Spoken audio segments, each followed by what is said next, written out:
Hello there, my name is Tuppence. I've got this lovely bowl mould which I got from Temu. It's got sloped sides and it's one of my favourites. I'm going to make a piece for my coffee table and I'm going to use Aqua Cast to do that.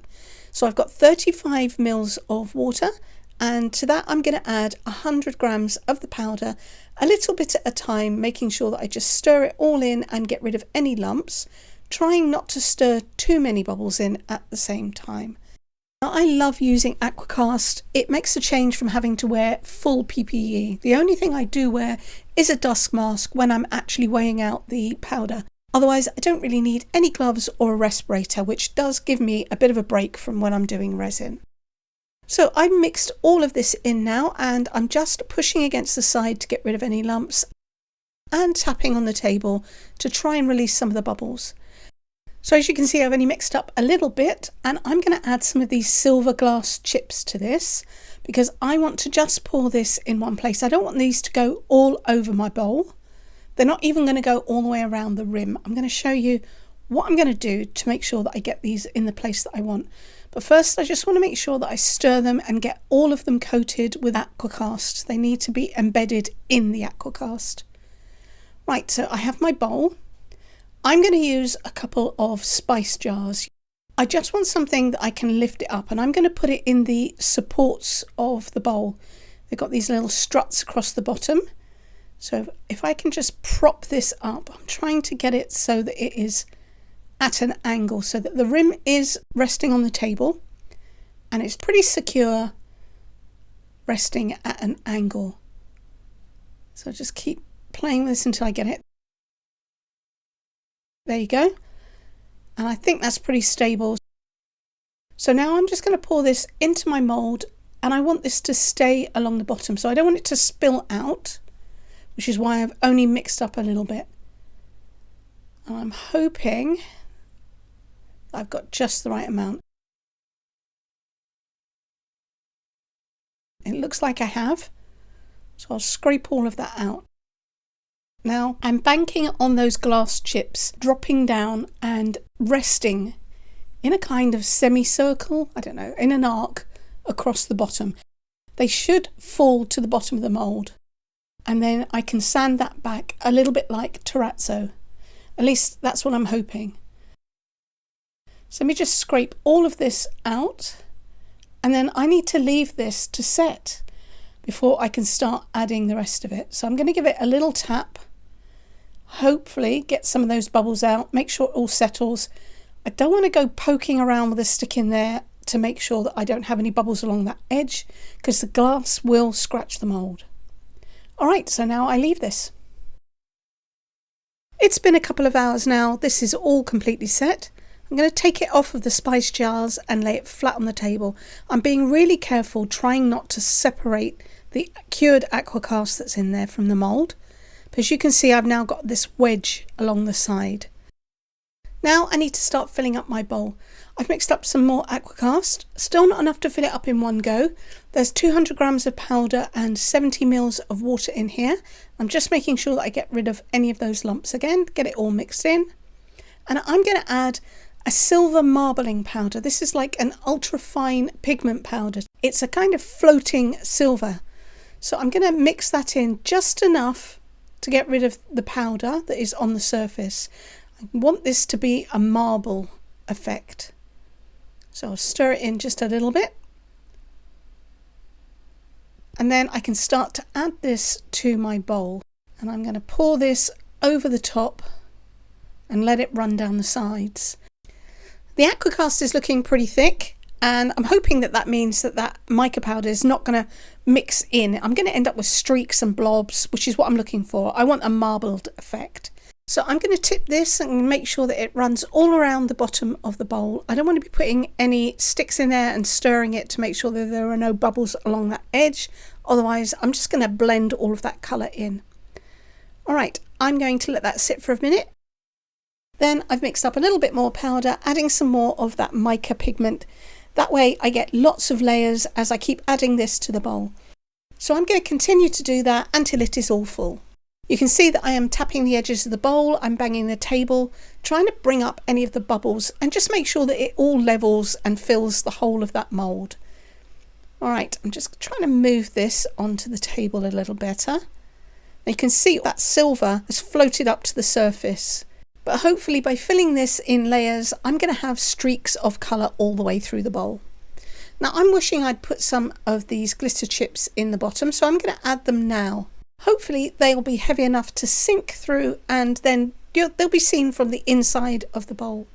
So again, if I tap this, it doesn't look like they actually want to sink. Okay, I'm going to use my stick and just gently push those down. And then I can sand the inside of the bowl, and hopefully you're going to see them along the bottom. It could be that it's just a little too thick and they're going to get buried, but I don't know. I should have put them in the pour as I actually poured it in, but I didn't think about it. So live and learn. They'll either work or they won't. All right, so again, I just need to tap this a little bit, make sure that all levels out. And this is going to take a little while to cure. I'm going to leave it longer than it needs before I demold this. And in the meantime, I'm just going to sit here, keep tapping, try and get rid of all the bubbles. And I'll be back when I'm ready to demold this. All right, I've left it a couple of hours. Now, as you can see, this silver is coming off on my hand, but I am going to be sealing this in. This is only the bottom anyway. So I'm going to demold it. I can already see I've got a few bubbles around this edge. I'm fine with that. I really want a kind of natural stone look, so I'm not worried about that at all. I'm not going to fill them in. Let me just flip this over and roll back this bowl. It is super easy to demold. Just scrunch that up and pull that out. That looks pretty good. Now I can't see any of those silver chips through there, but then I need to be sanding this first. Let's have a look at the sides. Oh yes, I have the layers that I want. I've got very subtle marbling, and you can see you've got a defined line here. I will be covering that, but I need to sand that edge first. So let me grab a little bit of wet and dry sandpaper. I'm going to wet that, and then I can gently sand this. It's going to take some time. I won't make you watch all of it, but I'm just going to speed this up so that you get the effect. It's best to do the sanding almost as soon as it's cured, because it is still soft and that makes it life a lot easier. Obviously I poured this section before I poured the rest of the bowl, so it has cured a little bit longer. I've also only got a super fine sanding block or sanding paper, so yeah, it's going to take me some time to do this and a little bit of elbow grease, but it's very satisfying. You just wipe back and then I should be able to see all of the little silver flecks coming through.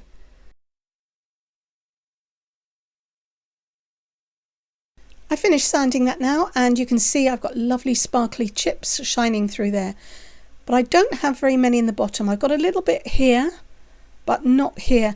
Obviously those chips that I put in just weren't heavy enough to sink through. The Aqua Cast was a little too thick. I should have just put that in with my pour to begin with, but I really didn't think about it. I can see the odd random little sparkle, but no amount of sanding is actually going to bring any of that out. Not to worry, I can add something into the middle of this later if I want to, but for now I want to add a little bit more silver. I'm going to define this transition just to kind of blend it in by drawing some veins. So I'm going to use this same silver mica powder that I used before, and this is an acrylic varnish. It's a water-based varnish which I will be using to coat the whole thing anyway. But for now I'm going to create my own paint. So I'm going to put some into this little cup, and I don't need very much of this. Just let me find a lollipop stick, and then I can, not that much, just put a little bit in. So I've done this before on my channel. I've used acrylic varnish to create my own paints with mica powders, with chrome powders, lots of different things. And the great thing about it is that once this is dry, it is waterproof and completely sealed, as is the acrylic varnish. So there isn't really any need to coat over the top of it. But for this purposes, I will be, because I'm just going to be coating the whole of the bowl afterwards anyway. So I'm just going to add a little bit more because I've got quite a lot of powder in there and I want it to be a little bit more runny. Okay, that's not too bad. I want to draw some super fine lines, so I've got this very thin brush. It is meant for your nails, and I'm going to use that to create veins and lines that you would find in marble. So I'm going to start by drawing along this transition line and adding the silver across it so that it blends in a little bit better. I'm going to pop on some music and I'll speed this process up.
Alright, I have finished painting in the veins and I've added some all the way around, just highlighting the layers that were already there, bringing out a little bit more silver. And because that was done with varnish, that is already sealed, but I do want to seal the rest of the Aqua Cast. So this is the Acrylic Varnish, which I can't find anymore, unfortunately, and I'm pretty much down to my last little bits. Now I've diluted this one. It is 3 parts varnish to 1 part water, and that's my first couple of coats. So I'm going to squirt that into the bowl, and then I'm using a sponge. Just going to brush this out. I'm going to allow it to completely dry in between each layer, and I'm probably going to do, well, certainly 2 to 3 layers of the dilute varnish, and then I will switch to the full strength varnish and I will do another couple of layers. So this should get about 5 layers in all, and that's going to give it a super glossy shine, and it's going to be completely sealed in. I'm not doing the base at the moment because there's still a little bit of moisture in this Aqua Cast. It does need to fully evaporate, so I'm going to leave part of it unvarnished and then the water continue to evaporate from that area. Alright, so this is pretty much all I'm going to do. I will be back once I've got this fully coated with varnish. It's all fully varnished and completely dry. I've given it 5 coats. The first 3 were diluted and the 4th and the 5th were the full strength varnish, and you can see just how glossy that shine is. Now I did say I might put something in the middle, maybe something like a sticker or something, but actually I think I really like the way that this looks, and once I put things in there I'm not going to see the bottom anyway, so I think I'm just going to leave it as it is. I'm really loving that veining, the marbling. I think it works really well, especially the way that I layered that, and just adding some of that silver paint along the edges, the divisions, highlighting some of those areas has worked really well. Glass chips are beautiful. I just wish I had more on the inside, but for now I need to add a piece of felt onto the bottoms. Not quite round, but I've cut something that is pretty similar. So this is a bit of wallpaper. It's got paper on one side and felt on the other, and it's called Wall Rock. I had this for when I actually moved into my house. This is just some that's left over. So I'm going to glue this down onto the base. I'm using a Beacon 3-in-1 all-purpose glue. So it is a solvent-based glue, and it's perfect for sticking different media together. So obviously I'm sticking paper to a ceramic. Then all I have to do is just line this up on the back, and then I can flip over my bowl and the weight of it will hold that flat while that cures. And that is pretty much it. It's super easy, really stunning, and I think this is going to make a great addition to my coffee table. So I really hope that you've liked this video. If you have, please go ahead and give me a thumbs up. Comment, share, subscribe if you haven't. It is free to you. It will really help my channel, and you'll be able to come back and see what I'm going to make next time. Until then, thanks for watching. Take care. Bye.